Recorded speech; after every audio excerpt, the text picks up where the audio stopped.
Hi, my name's Natalie, and this is my story about how some of the worst experiences in my life led me to the wonderful life that I have today. I had a difficult childhood growing up. My mum and father split up, and my mum remarried, and I had a very evil stepfather who was very mean and very abusive towards me. So because of this, I ended up in a children's home. It was tough being there. At 13, 14 years old, I thought that I knew it all, as most 13, 14-year-olds do. And I just wanted to be a grown-up. I began a relationship with my social worker, who was more than twice my age. Looking back on it now, I would say that I was groomed. At the time, I felt that I loved him and that he loved me, but in the position of power that he had, with the knowledge that he had, to begin a sexual relationship with a vulnerable child I don't even know. I haven't even got words for it, really. He was married with children. There were suspicions within the children's home that we were having a sexual relationship, and he lost his job.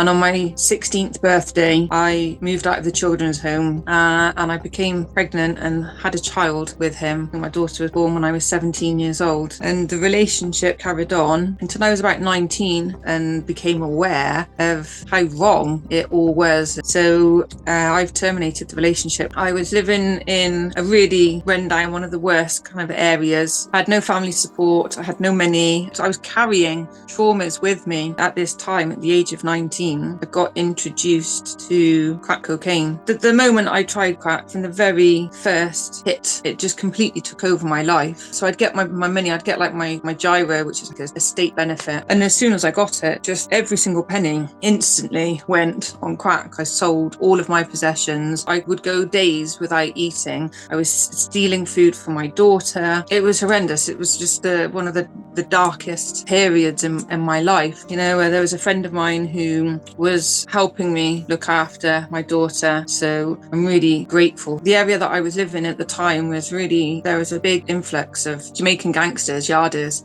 who were coming over specifically to sell crack. They recognised that I would do anything really to get the drug. So one day I was offered a job to go and smuggle some drugs from South America. So when I got offered the job, I didn't think about the money. I thought about it as an opportunity to get away, ironically, to get away from the drugs. When we were making the arrangements to go, the dealers told me that I needed to take my daughter with me and that it was all part of the plan. They said it would look really suspicious if I just went by myself. I was in such a haze, I think, and such a point of desperation. So I took the offer and got on the plane and went to Venezuela. And from the moment I was there, nothing was right. I was told there was going to be somebody waiting for me at the airport, that I was going to get looked after. It was the middle of the night and I was in the middle of an airport in Margarita on my own. I had no money. I just felt completely stranded and abandoned. I phoned the people that I was working for and they got hold of their connection in Venezuela.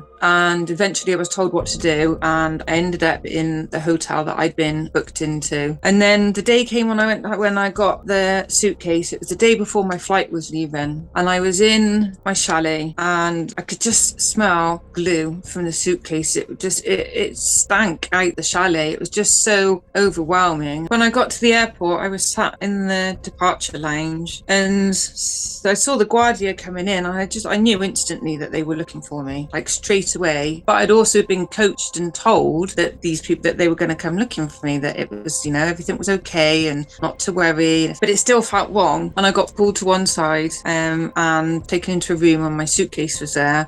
And then one of the Guardias pulled out a knife and took my clothes out and stabbed his knife through the suitcase. So I got arrested at the airport and I was given a phone call. I allowed a phone call to my embassy and my embassy straight away told me that I was fucked, that I was going to get sentenced 10 years. They didn't hold back in any way. So that very first night, because I had my daughter with me, I wasn't taken to like a main police station or a prison. And I got took to like a kind of a Guardia centre. And I was handcuffed to this pipe overnight with my daughter with me. And then the next day I was separated from my daughter.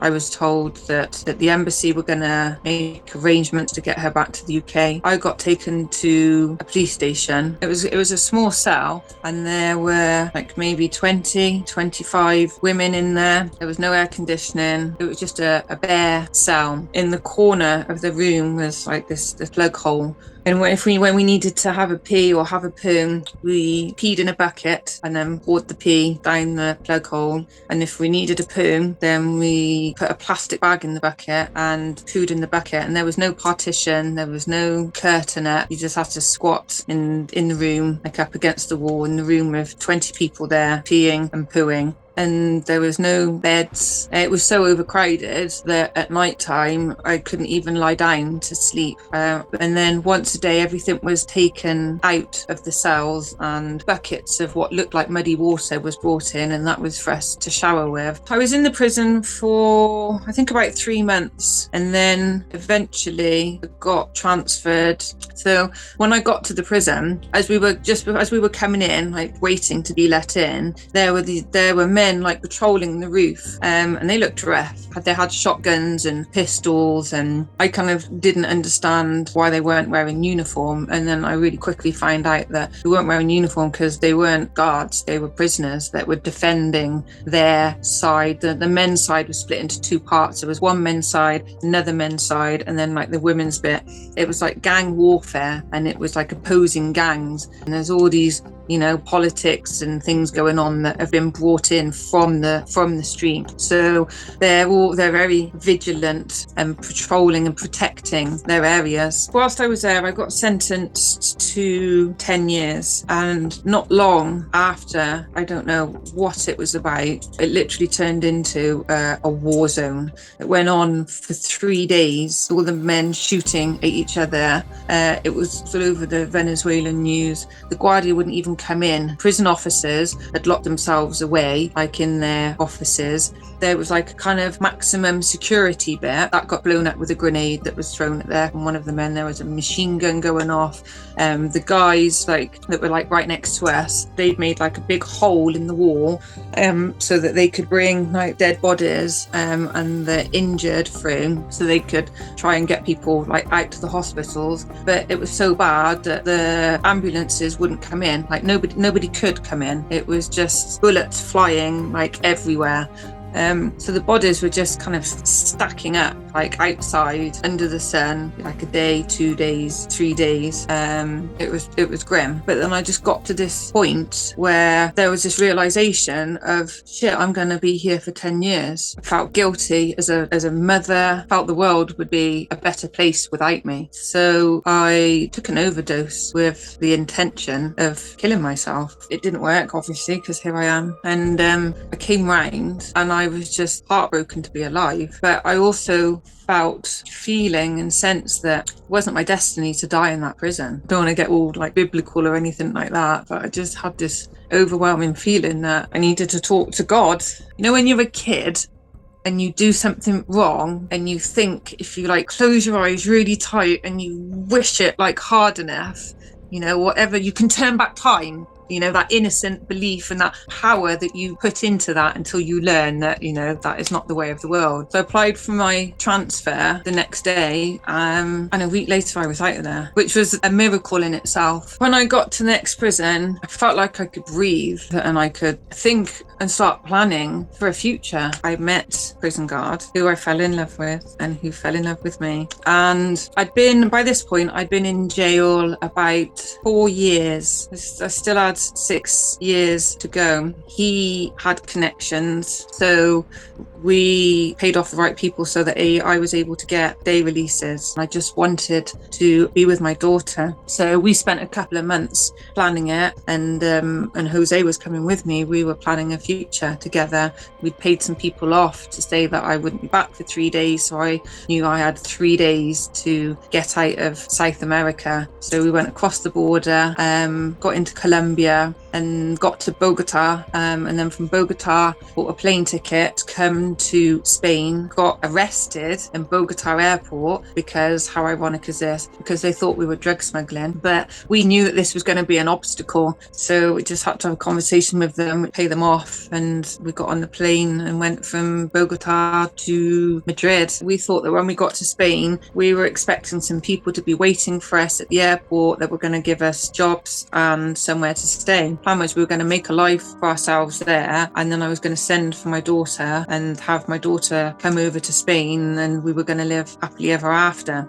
When we got to Spain, there was nobody waiting for us. There were no jobs there. There was no accommodation there. It was a person that had told us they set all that up. I think we were about 9 months there, and neither of us could find work. We were out every single day looking for work, and the money that we had was running out. Like, I knew that if I could get to England, then it would be a lot easier. You know, if we could get Jose across, we could, make a life for ourselves in England. But I didn't know what my status was. So I phoned up my embassy and I said, if I go back to England, what's going to happen? Of course, you can't come back to England yet, Natalie. You know, you've still got like 5 years left to serve in your sentence. And I said to them, like, you do know that I'm not in prison in Venezuela, don't you? And they had no idea. And then I remember them asking me, they were like, well, where are you? I said to them, don't worry about where I am. Just what's the situation? I phoned them back a week later, and they'd spoken to Venezuela, and Venezuela had said that as long as I didn't go back to Venezuela for the duration of my sentence, Venezuela didn't care. And because I hadn't committed a crime on English soil, I wasn't wanted, and I didn't have to do anything in England, and I was just free to go back. So Jose came with me, and we got on a boat and we went back to the UK.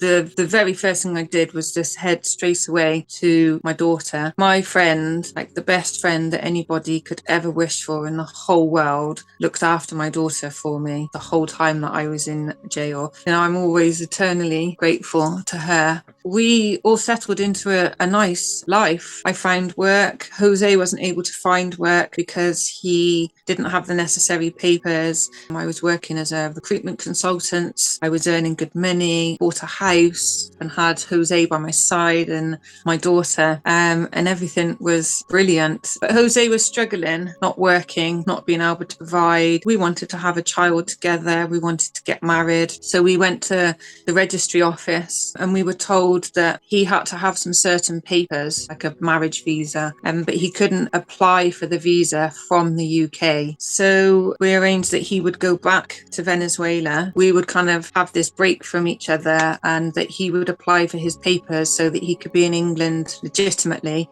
So he went back to Venezuela, got arrested by immigration in Heathrow Airport because he'd overstayed, banning him from re-entering the country for 5 years. And then I kind of went on a bit of a downward spiral again. I published a book about my experiences called Escape from Venezuela's Deadliest Prison, which is available on Amazon.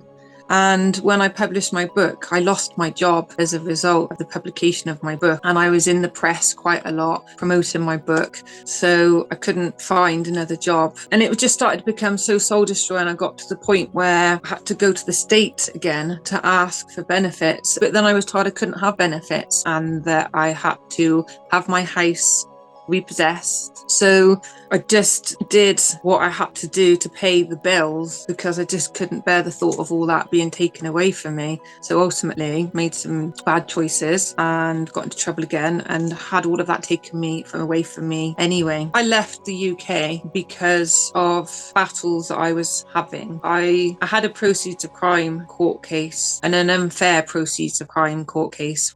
And I had a kind of a rage against the system as well, and just felt like I didn't know how I was going to be successful. So I made the decision to come to Spain, and I didn't know what I was going to do, where I was going to go. I found this retreat in the Andalusian mountains where I've been working for over a year. The miracles that I see happening from people coming here are just amazing. And the work that I've done on myself, it's just like the most amazing thing ever. I'm collaborating with 2 other writers and writing what's going to be a prime-time TV series. It's inspired by real-life experiences. I want to give back. Like, I want to set up some retreats myself. I've got the most amazing, supportive boyfriend. This is the best that I've ever been in my whole life, and it's all because of these experiences. It's almost like a blessing to go through these difficulties, because if everything was easy in life, then we wouldn't learn and we wouldn't grow, and you just stay at this level. Try and be grateful for them and just know that you can get through it. Thank you everyone for listening to my story. I really appreciate it. My book's available on Amazon. It's called Escape from Venezuela's Deadliest Prison. Follow me on Instagram if you want to have updates about the TV show. The link's down below, and have a great day everybody.